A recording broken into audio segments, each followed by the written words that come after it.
A paz de Cristo, meu irmão, minha irmã, que Deus possa te abençoar. Quero te pedir, antes de mais nada, que você possa se inscrever, apertar em todas as notificações para que você possa receber todo o nosso conteúdo, que você possa também curtir, que você possa comentar e que você possa fazer algo para o reino do Senhor, que é compartilhar. Compartilhe esse vídeo que está por vir, não deixe de semear na vida das pessoas. Muita gente necessita ouvir a palavra de Deus.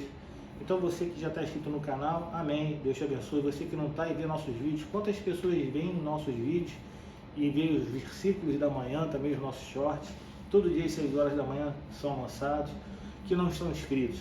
Deus abençoe e abençoe a vida de outro também. Amém? Que Deus possa te abençoar rica e abundantemente.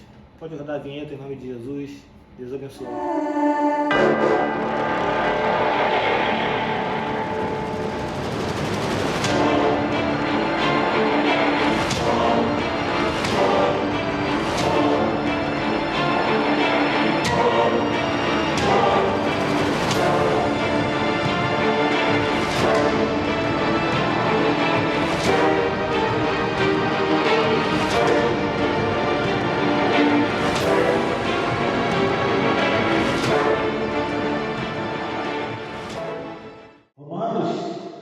Capítulo 15, verso 5, eu falei o verso 5, verso 6, eu coloquei o título de Uma Só Voz.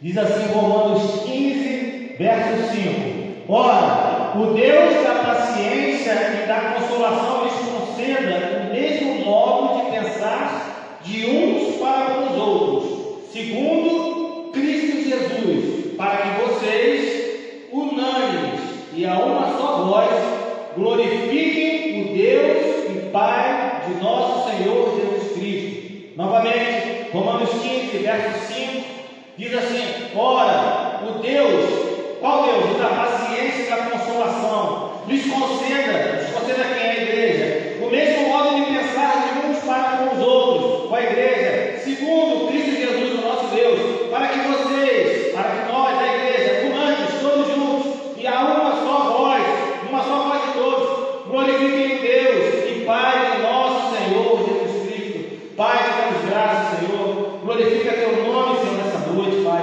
fala aos nossos corações, nos abençoa, Pai, que possa ser uma palavra, Senhor, de edificação para a tua igreja, que eu não seja um empecilho no caminhar, Senhor, dessa mensagem, Pai, em nome de Jesus, Senhor, toca na vida do meu irmão, toca na vida da minha irmã, Pai, para que haja edificação, Pai, para que haja, Senhor, entendimento necessário, Senhor, do que nós somos enquanto igreja, Pai. Pai, toma a nossa vida e faz isso para a glória e o louvor do teu santo nome. A oração fazemos em nome de Cristo, que todos digam amém e amém. Podeis assentar.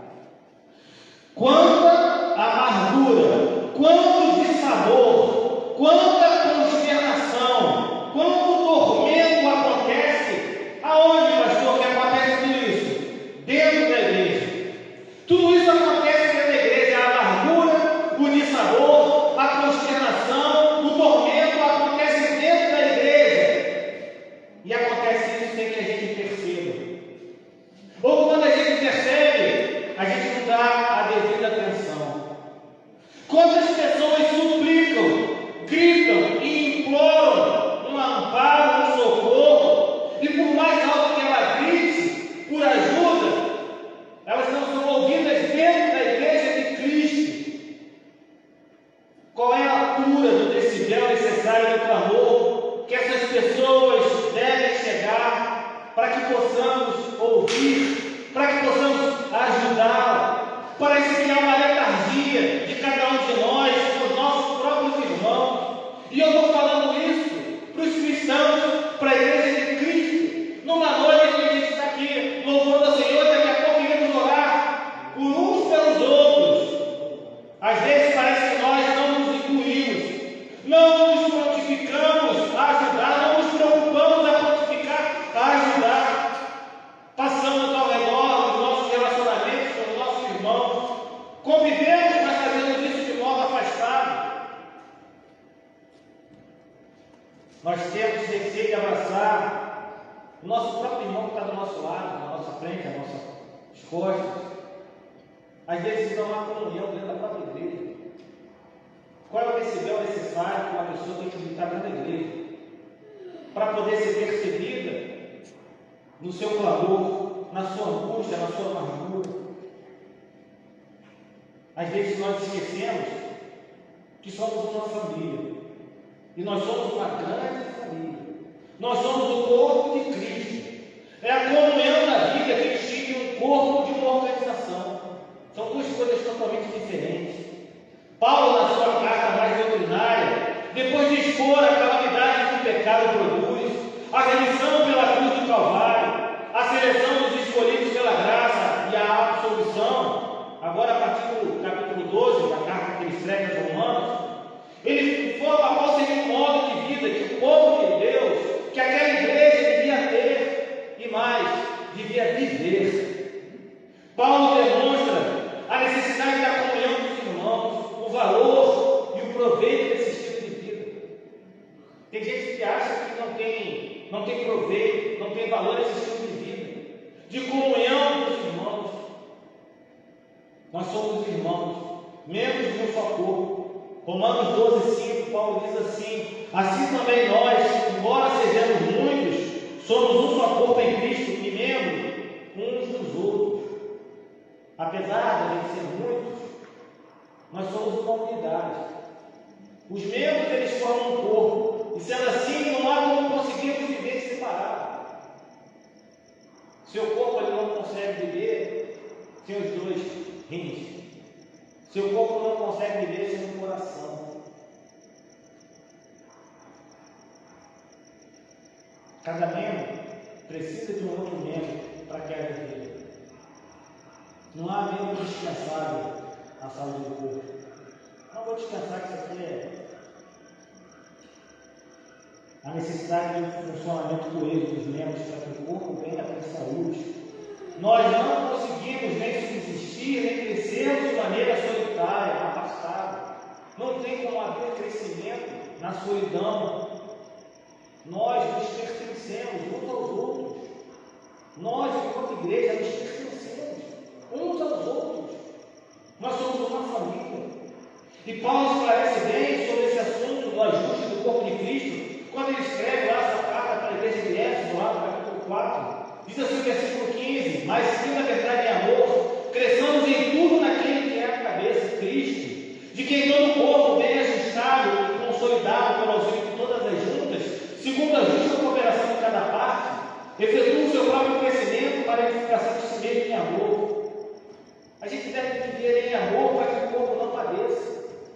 Não há como uma igreja crescer saudável sem que ela viva em amor. A base do nosso crescimento saudável é o amor. E que amor? O amor de Deus por cada um de nós e o amor que nós temos pelo nosso irmão. É isso que nos une, é o amor. A nossa unidade é baseada no amor. O amor com Cristo e o amor com o irmão. Essa é a base. Para que haja comunhão, para que haja a verdadeira comunhão dentro de uma igreja, é imprescindível amar, é imprescindível o amor. E eu não falo de um amor qualquer, eu não falo de um amor baseado em emoção. Tem muita igreja que vive aí com amor baseado em emoção, decantado em palavras. Outro dia eu vi aí, vejo muito vídeo, né? Gosto muito de ver coisas relativas que vão edificar. E estava vendo numa igreja, mas o novo fantástico dele, uma igreja cheia, né? Eu não pensei na quantidade de pessoas lá dentro. Eu queria que tivesse 60 quantidade de pessoas. Eu fiquei pensando na movimentação das coisas que estavam acontecendo naquela igreja, que eu não comprei respaldo na palavra do vivo. As pessoas se amam baseado numa emoção qualquer. Eu falo do amor que se expõe, do amor que se oferece. Você expõe o amor ao seu irmão, você oferece o amor ao seu irmão. O amor que se cobre, o amor que abraça, o amor na prática. E não o amor teórico. É muito bom falar sobre amor. É agradável a gente falar, é agradável a gente pregar, é agradável a gente ouvir sobre amor. Mas mais agradável que isso é praticar o amor. Um amor que supera barreiras, a barreira da diferença de classe, a barreira da criação, a barreira da capacidade técnica, a barreira da estética, a barreira da indiferença. O amor, em vez de construir muros, ele constrói pontes. Amar uns aos outros. Nós somos irmãos de sangue, sangue de Cristo, o sangue que foi derramado na cruz, para que juntos tenhamos vida com Ele. É o amor da profunda afeição, é o amor que deve cobrir o nosso coração, e esse é o amor que resulta na vida eterna. 1 João 3,14 diz assim: nós que já passamos da morte para a vida, porque amamos os irmãos. Quem não ama, permanece na morte. No capítulo 12, verso 10, da carta de Romanos, Paulo diz: amem uns aos outros com amor fraternal. Quanto à honra, deem sempre preferência aos outros. Paulo reitera o amor que deve haver em cada um de nós, irmãos em Cristo, membros de um só corpo. Mas ele ainda vai além. Ele fala que quando tivermos que dar honra para alguém, que devemos dar preferência ao nosso irmão. Você ama, mas dá preferência ao seu irmão. Preferência na honra. Honre o seu irmão. Não deixe de honrar seu irmão. Seu irmão é merecedor de honra. Os outros a quem Paulo informa, no verso que lemos, é o irmãozinho que está do seu lado, que está na sua frente, que está atrás de você. É um membro do corpo próximo a nós. E o próximo é que está do lado. Se já está difícil conviver, amar, agora a gente tem que honrar. É isso aí mesmo. A gente tem que conviver, amar e honrar. Se nós escutamos o grito da desesperança do socorro do irmão, agora a palavra divina para honrar. Essa é uma mensagem de reflexão interna de conduta e atitude do corpo de Cristo. É para você estar refletindo aí, sentado mesmo. Dar preferência em honra ao irmão significa não ter que julgar o irmão pelos seus atos, por suas atitudes, sem saber o que provocou o seu comportamento. Dar preferência ao irmão e honrá-lo é não olhar com diferença, com segregação, com distinção. É não se julgar mais importante que o outro. Tem gente que se julga mais importante que a outra pessoa. É não se julgar maior que a outra pessoa. É não olhar o irmão e ver ele com lente de diminuição e a si mesmo com lente de aumento. Honrar o irmão é expulsar da nossa vida a vaidade, o orgulho, a soberba, a mania de grandeza. Como você tem olhado para o seu irmão? Paulo diz lá em Filipenses 2, 3 e 4: não façam nada por interesse pessoal ou vaidade, mas por humildade, cada um considerando os outros superiores a si mesmo, não tendo em vista também os seus próprios interesses, mas também os outros. A felicidade do seu irmão deve ser a nossa alegria. Ver o seu irmão feliz deve ser algo que deve alegrar o seu coração. E nós devemos ser a mola propulsora de incentivo a esses nossos irmãos. Estímulos na dificuldade do irmão, no caminhar dele, ser bênção na vida do irmão. Retirando de nós relacionamentos internos, tudo aquilo que não presta, que não agrega. O sentimento entre nós, Igreja de Cristo, membros de um só corpo, irmãos em família, deve ser único, deve ser intenso. Coisas que não edificam não devem fazer parte daquilo que nós devemos seguir pelos nossos irmãos. Ressentimento, ciúme, cobiça, irritação, rancor, nada disso deve ocupar espaço em nosso coração e mente quando se trata de relacionamentos internos com nossos irmãos. Paulo sabendo a necessidade do corpo ter a imunidade necessária para poder batalhar contra o vírus das bocas maldizentes, do sentimento de separação, dos dardos inflamados do nosso inimigo, que só quer destruir e matar a nossa comunhão como corpo. A família de Cristo é uma só, um só corpo, uma só mesa. Somos galhos da mesma videira, rebanho do mesmo pastor, o nosso Pai é o mesmo, o nosso Salvador é o mesmo, o que nos consola é a mesma pessoa. Então nós temos algo em comum, temos uma só fé, um só Deus e Senhor, uma só esperança. Os nossos desejos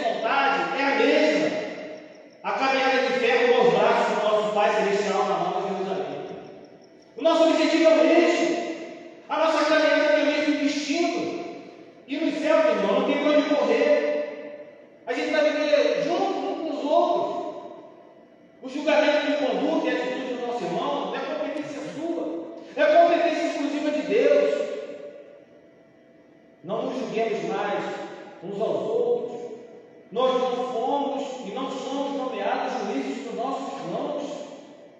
A nossa nomeação é para amar o nosso irmão. A gente tem que tomar conta para a gente não extrapolar as nossas competências. O inimigo das nossas almas, Satanás, ele quis extrapolar a sua competência. Ele queria o lugar e tomar as atitudes que não competiam. A sua sentença foi dada por Deus. Meu irmão, há perigo quando a gente julga. A igreja não é tribunal de justiça, não é prisão. A igreja é um hospital, um centro de reabilitação. É nela que nós somos abraçados por Deus e pelos nossos irmãos. Devemos ter laços de amor nesse abraço. A igreja tem que ser um centro da vontade de Deus, um apontamento de conduta. E não fale que consome a si próprio. É muito penoso, é triste mesmo a gente ver uma comunidade cristã sendo destinada como um local para julgamento, um lugar de comentários maliciosos, onde a carne fala mais alto, onde a discriminação passeia a passos largos. É hora de apontarmos os dedos, a gente tem que prestar nosso corpo para encarnação ao nosso irmão. Se a igreja não tem sido assim, é a culpa do pastor. Tudo é culpa do pastor. Eu já falei, pode botar na minha conta. Falei para algumas pessoas, pode botar tudo na minha conta. Tudo na minha conta. O erro é meu, o fracasso é meu. Irmão, devemos procurar, seguindo a paz e a edificação de uns para com os outros. Será que é tão difícil a gente viver em uma comunidade de paz? Jamais o mundo para querer arrebatar a nossa paz. O mundo ele vive em conflito, impera os desentendimentos, as relações são partidas, há guerras, lares destruídas por conta de divisão, conflitos interpessoais. E a igreja, nesse cenário, deve ser a produtora da paz. A igreja deve fomentar a paz entre os irmãos. Você recebeu a paz, recebe todo o entendimento, mas você não possui o entendimento que deve repartir a paz com o irmão. Devemos ser conciliadores da paz. Onde reina a paz e o amor, não cabe a dissolução, a divisão. Cadê a marca da igreja de Cristo na vida de cada um de nós? Quando eu escrevi, primeiro veio a mim essa mensagem. Então fique tranquilo. Nosso propósito como irmãos em Cristo é buscar a edificação espiritual do nosso irmão.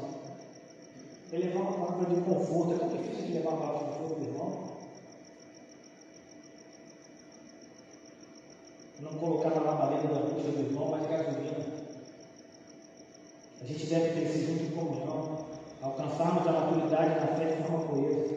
Paulo escreve lá em Coríntios 13, no verso 11, ele diz: quando eu era menino, falava como menino, sentia como menino, pensava como menino. Quando cheguei a ser homem, desisti das coisas próprias de menino.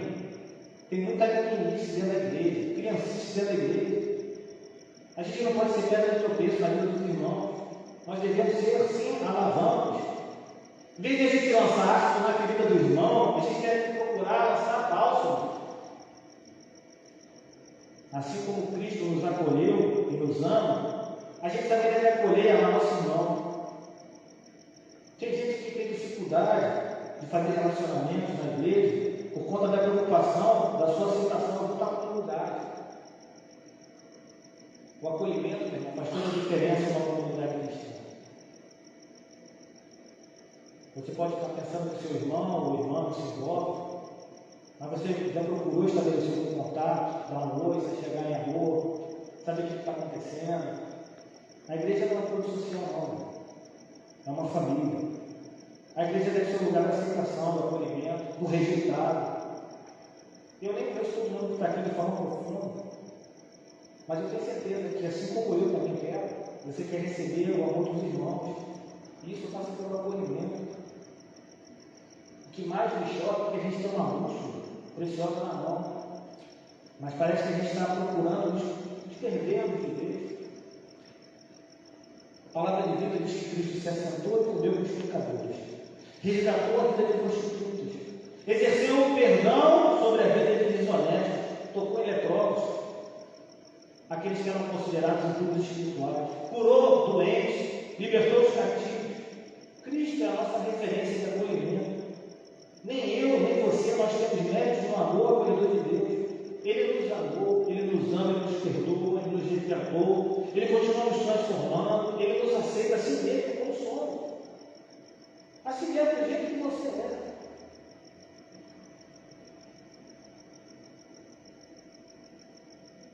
A gente deve agir de mesmo modo. For o caso, a gente deve estar pronto para proferir uma palavra de encorajamento, até a fim de corrigir o nosso irmão, sem trazer provocação, amargura, porque quem ama cuida. E cuidar também na sua nossa mão. É também admoestar, mas tudo com base no amor, com muito amor.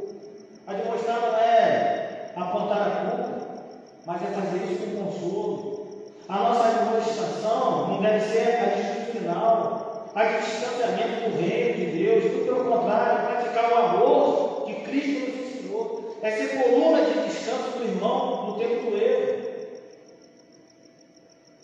A igreja deve procurar ser a comunidade do aconselhamento mútuo, deve procurar ser uma comunidade terapêutica. Tem muito cristão sentado em de profissionais que tratam do problema dos distúrbios psicológicos e psiquiátricos. Eu não sou contra, não. Muito pelo contrário. Deus deu a ciência e deu a medicina para abrandar o sofrimento humano. Mas eu também percebo que tem faltado aconselhamento bíblico irrigado no amor. E quem faz isso, pastor? É também. Também é. Nós temos a capacidade, com muito amor, de praticarmos esse encargo na vida do nosso irmão. Às vezes você não sabe, não tem ideia, não percebe, mas às vezes você profere palavras sobre o seu irmão que abençoam, que curam, que trazem consolo, conforto a ele. Você tem capacidade, nós temos capacidade. A nossa capacidade de bondade, a gente tem condições de fazer esse trabalho. Para finalizar, o que eu estou orando, Paulo diz em Romanos 16:16: saúdem uns aos outros com um beijo santo. Todas as igrejas de Cristo mandam saudações. Em algumas versões está apóstolo santo. Naquela época, era comum a maneira de saudação entre os irmãos ser feita através do ósculo, através do beijo. No Oriente, esse tratamento de saudação é uma manifestação de carinho que uma pessoa tem pela outra, um indicativo de respeito, uma demonstração de amor e amizade. É como hoje dar uma pessoa de mão, você deve apertar a mão do seu irmão. Não estou pedindo você beijar seu irmão, não. Só estou falando e demonstrando para você que a palavra de Bíblia fala para que saudemos com aquilo que temos, para entregar para o nosso irmão o carinho, o respeito, o amor e a amizade que ele merece. O que Paulo consagra através desse escrito não é o modo, não é a forma, é o princípio. A gente deve demonstrar carinho e amor aos nossos irmãos, sem maldade, sem malícia, com respeito. A gente deve demonstrar e evidenciar nossa amizade, nosso carinho uns com os outros, e as nossas relações não podem ser frias nem formais. Muito pelo contrário, nós somos irmãos. O nosso sonho nessa igreja aqui não é a manutenção dos lugares do banheiro, do santuário, da cozinha, da sala. O nosso sonho nessa igreja aqui é que sejamos uma só voz em adoração a Deus. Uma só voz em adoração a Deus. Convergindo todo o nosso ser para a glória de Deus nessa igreja. Esse é o meu maior sonho. Para isso passa pelo amar o irmão. Isso passa pelo aprender a ser igreja. Isso passa pela tentar, nem que seja, de alguma maneira, tratar com a diferença das indiferenças do nosso irmão. Ou tratar das indiferenças com as diferenças do nosso irmão. É difícil ser igreja? É difícil ser igreja. Não é fácil ser igreja. Mas é necessário ser igreja. Vamos orar. Fecha teus olhos.